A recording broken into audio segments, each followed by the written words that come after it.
नमस्कार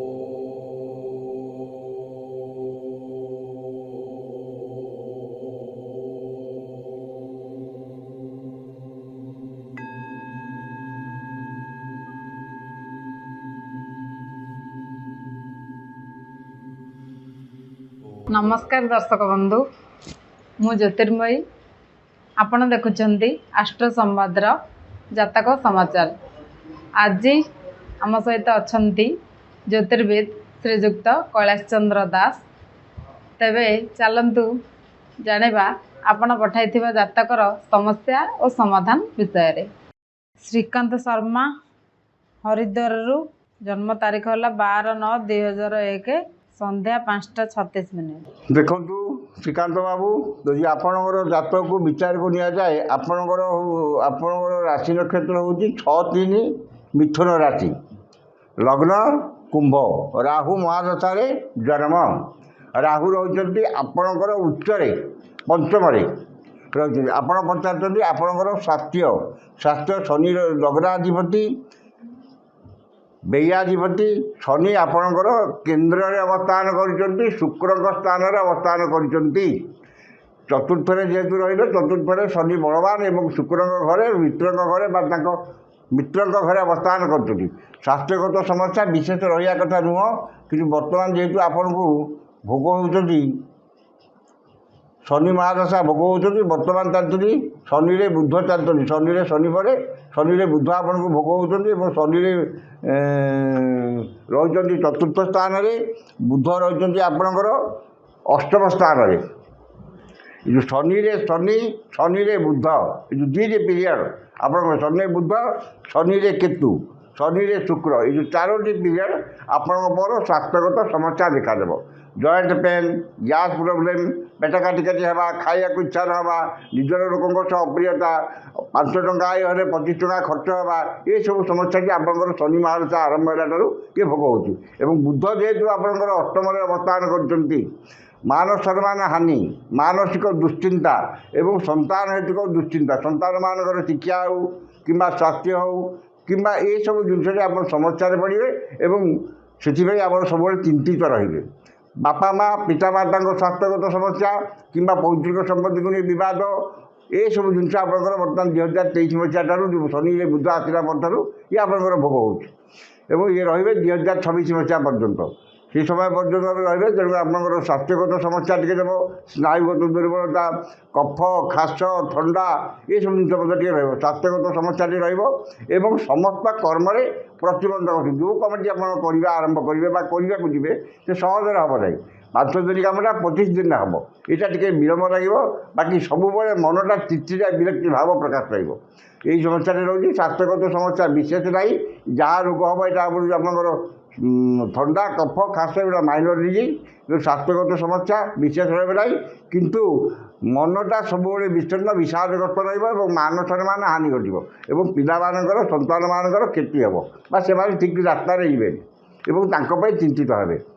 आपण शनिकर गोटे नीलम कि काका नीलम एवं बुधंकर कवचटी धारण कर शनिकर बुधंकर मंत्र पढ़ु निश्चित भाव में आपंकर जो समस्या होती कारण शनि आपंकर बहुत दिन रहे 2000 आपंकर शनि एवं आसुँच 19 वर्ष शनि अवस्थान करेंगे चतुर्थ रही हेतु कोर्ट कचेरी मालिक जानवाहन में क्षति हवा ये सब जिन लगे शनिकर गोटे नीलम कि काका नीलम आप आर्थिक दृष्टि को आखिरे रखी आप धारण करेंगे एवं ताकू शनिकर बुधंकर मंत्र पढ़े ये सब समस्या आप मुक्ति पाइबे एवं आप स्वास्थ्य मान सम्मान ये सब जिन आप परिवर्तन आसो।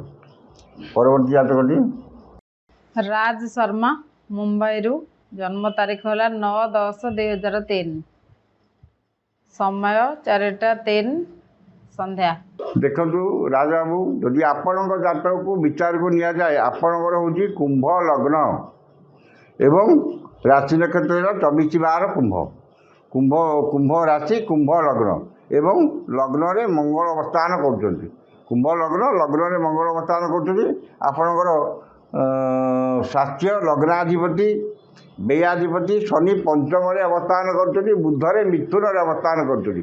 ସ୍ୱାସ୍ଥ୍ୟଗତ ସମସ୍ୟା ଅଳ୍ପ ବହୁତ ରହିବ, ଯେଉଁଟାକି ଆପଣଙ୍କର ସେଇଟା ପିଲାଦିନ ମଧ୍ୟ ଆପଣଙ୍କର 8 ବର୍ଷ ହେଲା ପରଠାରୁ ଆପଣଙ୍କର ସ୍ୱାସ୍ଥ୍ୟଗତ ସମସ୍ୟା ଅଳ୍ପ ବହୁତ ରହୁଛି, ଯେଉଁଟାକି ଗ୍ୟାସ୍ ପ୍ରୋବ୍ଲେମ୍, ପେଟ କାଟି କାଟି ହେବା, ଏଇ ଜିନିଷଟି ଏବଂ ଇଣ୍ଡାଇଜେସନ୍ ହେବା, ଏଇ ଜିନିଷଟି ଆପଣଙ୍କର ପିଲାଦିନ ରହିଛି। କାରଣ ଶନି ଆପଣଙ୍କର ଲଗ୍ନାଧିପତି, ସ୍ୱାସ୍ଥ୍ୟ, ଚାଲିଚଳନ, ବ୍ୟବହାର ଏ ସ୍ଥାନରେ ଗ୍ରହ ଶନି। ମୁଖ୍ୟ ହେଲା ଆପଣଙ୍କର ସ୍ୱାସ୍ଥ୍ୟ ଯେହେତୁ ଶନି ଲଗ୍ନାଧିପତି ବ୍ୟୟାଧିପତି ଏବଂ ପଞ୍ଚମରେ ରହିଛନ୍ତି, ଶନି ପଞ୍ଚମରେ ଶୁଭଫଳଦାୟକ ନୁହନ୍ତି, ତେଣୁକରି ସେ ଆପଣଙ୍କର ସ୍ୱାସ୍ଥ୍ୟଗତ ସମସ୍ୟାଟି ରହିବ। ଏବଂ କର୍ମାଧିପତି ଆପଣଙ୍କର ହେଉଛନ୍ତି ମଙ୍ଗଳ ଲଗ୍ନରେ ବଳବାନ, ତୃତୀୟାଧିପତି କର୍ମାଧିପତି କୁମ୍ଭରେ ରହିଛନ୍ତି ମଙ୍ଗଳ ବଳବାନ, ତେଣୁ କର୍ମସ୍ଥାନରେ ଆପଣଙ୍କର କୌଣସି ପ୍ରକାର କ୍ଷତି ବା ଅଶାନ୍ତି ହେବାର ପ୍ରଶ୍ନ ଉଠୁନାହିଁ, ସେ ଜିନିଷ କିଛି ରହିବ ନାହିଁ। କିନ୍ତୁ କର୍ମସ୍ଥାନରେ ଆପଣ ଯେତିକି କାମ କରିବେ, ଶୁକ୍ର ଯେହେତୁ ଆପଣଙ୍କର ରହିଛନ୍ତି ଚତୁର୍ଥରେ ପଞ୍ଚମରେ ଶୁକ୍ର ଅବସ୍ଥାନ କରୁଛନ୍ତି, ତେଣୁକରି ଆପଣ ଯେତିକି କାମ କରିବେ ସେଇ ଅନୁସାରେ ଶୁକ୍ର ଭାଗ୍ୟାଧିପତି, ସେ ଅନୁସାରେ ଫଳ ଆପଣ ପାଇବାରେ ଟିକେ ବଞ୍ଚିତ ହେବେ। ସେଇ ଗୋଟେ ମୁଖ୍ୟ ସମସ୍ୟା, ବାକି ଅଲଗା ସମସ୍ୟା କିଛି ନାହିଁ। ବର୍ତ୍ତମାନ ମହାଦଶା ଆପଣଙ୍କର ଭୋଗ ହେଉଛନ୍ତି 16/8/2024 ଶନି ମହାଦଶା, ବୁଧ ମହାଦଶାରେ ଶନି ଅନ୍ତର୍ଦଶା ଭୋଗ ହେଉଛନ୍ତି। ଶନି ଆପଣଙ୍କର ଲଗ୍ନାଧିପତି ଗ୍ରହ। ଏଇ ଯେଉଁ ସମୟରେ 2024 ମସିହା ଅଗଷ୍ଟ ମାସଠାରୁ 2027 ମସିହା ପର୍ଯ୍ୟନ୍ତ ବୁଧ ମହାଦଶାରେ ଶନି ଅନ୍ତର୍ଦଶା। ଶନି ବୁଧ ଉଭୟ ନପୁଂସକ ଗ୍ରହ। ଶନି ଲଗ୍ନାଧିପତି, ବୁଧ ପଞ୍ଚମାଧିପତି ଅଷ୍ଟମାଧିପତି ଗ୍ରହଠୁ ଏଇ ଯେଉଁ 2024 ମସିହା ଅଗଷ୍ଟ ମାସଠାରୁ 27 ମସିହା 2000 ଏପ୍ରିଲ ମାସ ପର୍ଯ୍ୟନ୍ତ ଆପଣଙ୍କର ସ୍ୱାସ୍ଥ୍ୟଗତ ସମସ୍ୟାଟି ରହିବ। କଫ, ଖାସ, ଥଣ୍ଡା, ସ୍ନାୟୁବିକ ଦୁର୍ବଳତା, ଜଏଣ୍ଟ ପେନ୍, ଗ୍ୟାସ୍ ପ୍ରୋବ୍ଲେମ୍, ପେଟ କାଟି କାଟି ହେବା, ଏ ସମସ୍ୟାଟି ଆପଣଙ୍କର ରହିବ। ସ୍ୱାସ୍ଥ୍ୟଗତ ସମସ୍ୟା ସୁଧୁରିବ ନାହିଁ 2027 ମସିହା ପର୍ଯ୍ୟନ୍ତ। ଆଉ କର୍ମରେ ବିଶେଷ କ୍ଷତି ହେବ ନାହିଁ, କିନ୍ତୁ ଆପଣଙ୍କର ସବୁବେଳେ ମନଟା ଅସ୍ଥିର ବିଷାଦଗ୍ରସ୍ତ ରହିବ। ସମାଧାନ ହେଲା ଆପଣ କେବଳ ଗୋଟିଏ ଶନିଙ୍କର ଏବଂ ବୁଧଙ୍କର, ଶନିଙ୍କର ଗୋଟିଏ ଷ୍ଟୋନ୍ ନୀଲମ କିମ୍ବା କାକା ନୀଲମ ଧାରଣ କରିବେ ଏବଂ ବୁଧଙ୍କର ଗୋଟିଏ କବଚ ଧାରଣ କରି ଶନିଙ୍କର ବୁଧଙ୍କର ମନ୍ତ୍ର ପଢ଼ନ୍ତୁ, ନିଶ୍ଚିତ ଭାବରେ ଆପଣ ଏ ସମସ୍ୟାରୁ ମୁକ୍ତି ପାଇବେ। ପରବର୍ତ୍ତୀ ଜାତକଟି କିଏ ପଠାଇଛନ୍ତି? ପ୍ରଶାନ୍ତ ମଲ୍ଲିକ, ରାଜନଗରରୁ। ଜନ୍ମ ତାରିଖ ହେଲା 10/4/1998, ସମୟ 12:30। ଦେଖନ୍ତୁ ପ୍ରଶାନ୍ତ ବାବୁ, ଯଦି ଆପଣଙ୍କର ଜାତକକୁ ବିଚାରକୁ ନିଆଯାଏ, ଆପଣଙ୍କର ହେଉଛି 12/6 ଉତ୍ତରା ଫାଲ୍ଗୁନି, କନ୍ୟା ଲଗ୍ନ, କର୍କଟ ଲଗ୍ନ।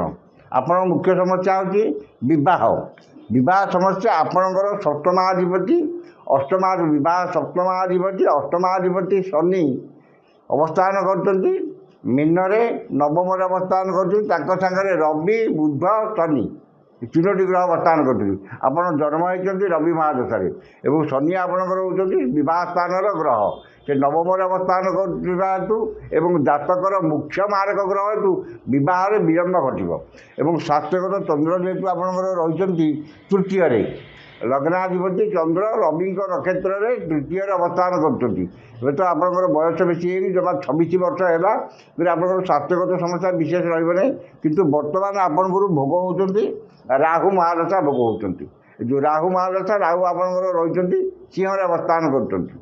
ଦ୍ୱିତୀୟରେ ରାହୁ, ଫାଇନାନ୍ସିଆଲ ପ୍ରୋବ୍ଲେମ୍ ଏବଂ ସମସ୍ତ କର୍ମରେ ଅଯଥା ବିଳମ୍ବ। ରାହୁ ମହାଦଶାରେ ବର୍ତ୍ତମାନ ଆପଣଙ୍କୁ ଭୋଗ ହେଉଛନ୍ତି, ରାହୁ ମହାଦଶାରେ ବୁଧ ଅନ୍ତର୍ଦଶା 2023 ମସିହାରୁ 2026 ଜୁନ ମାସ ପର୍ଯ୍ୟନ୍ତ ରହିବେ। ରାହୁରେ ବୁଧ ହେଉଛନ୍ତି ଆପଣଙ୍କର ଚତୁର୍ଥାଧିପତି ଏବଂ ଲାଭାଧିପତି ଏବଂ ରାହୁ ରହିଛନ୍ତି ତୃତୀୟ ସ୍ଥାନରେ। ତେଣୁ ଆପଣଙ୍କର ମନଟି ସବୁବେଳେ ଅସ୍ଥିର ରହିବ ଏବଂ ଯେଉଁ କାମଟି କରିବେ ସେଥିରେ ବିଳମ୍ବ ଘଟିବ। ରାହୁରେ ବୁଧରେ ଆପଣଙ୍କର ବିବାହ ତ ବିଶେଷ ଯୋଗ ନାହିଁ। ରାହୁରେ କେତୁ ଆସିଲେ ଆପଣଙ୍କର ବିବାହ ହେବ ଏବଂ ଭଲ ଜାଗାରେ ମଧ୍ୟ ବିବାହ ହେବ ଏବଂ କୌଣସି ଅସୁବିଧା ନାହିଁ। କିନ୍ତୁ ଯେହେତୁ ରାହୁ ପଡ଼ୁଛନ୍ତି, ଆପଣଙ୍କର ଚାକିରି ପାଇବାରେ ଟିକେ ପ୍ରୋବ୍ଲେମ୍ ହେବ। କାରଣ ଏଇ ଜାତକର ମୁଖ୍ୟ କର୍ମାଧିପତି ମଙ୍ଗଳ ଅବସ୍ଥାନ କରୁଛନ୍ତି। ପଞ୍ଚମାଧିପତି କର୍ମାଧିପତି ମଙ୍ଗଳ କର୍ମସ୍ଥାନରେ ଦଶମରେ ଅବସ୍ଥାନ କରିଛନ୍ତି। ଚାକିରି ପାଇଲେ ରାହୁ ପଡ଼ିଲେ, ରାହୁ ରହୁଛନ୍ତି ଆପଣଙ୍କର ଦ୍ୱିତୀୟ ସ୍ଥାନରେ ରାହୁରେ ବୁଧ ଆପଣଙ୍କର ପଡ଼ିଛନ୍ତି। ବୁଧ ହେଉଛନ୍ତି ଜାତକର ତୃତୀୟାଧିପତି ବ୍ୟୟାଧିପତି। ତେଣୁ ସମସ୍ତ କର୍ମରେ ଟିକେ ବିଳମ୍ବ କରିବେ। ଚାକିରିରେ କିଛି ବିଳମ୍ବ ଘଟିବ ଏବଂ ବିବାହରେ ମଧ୍ୟ କିଛି ବିଳମ୍ବ ଘଟିବ। ବିବାହ ଯାହାର ମଧ୍ୟ ରାହୁରେ ବୁଧ ଏବଂ ଏହାପରେ ପଡ଼ିବ ରାହୁରେ କେତୁ। କେତୁ ଅଷ୍ଟମରେ ଅବସ୍ଥାନ କରୁଛନ୍ତି କିନ୍ତୁ ସେ ବିବାହଟି କରାଇଦେବେ।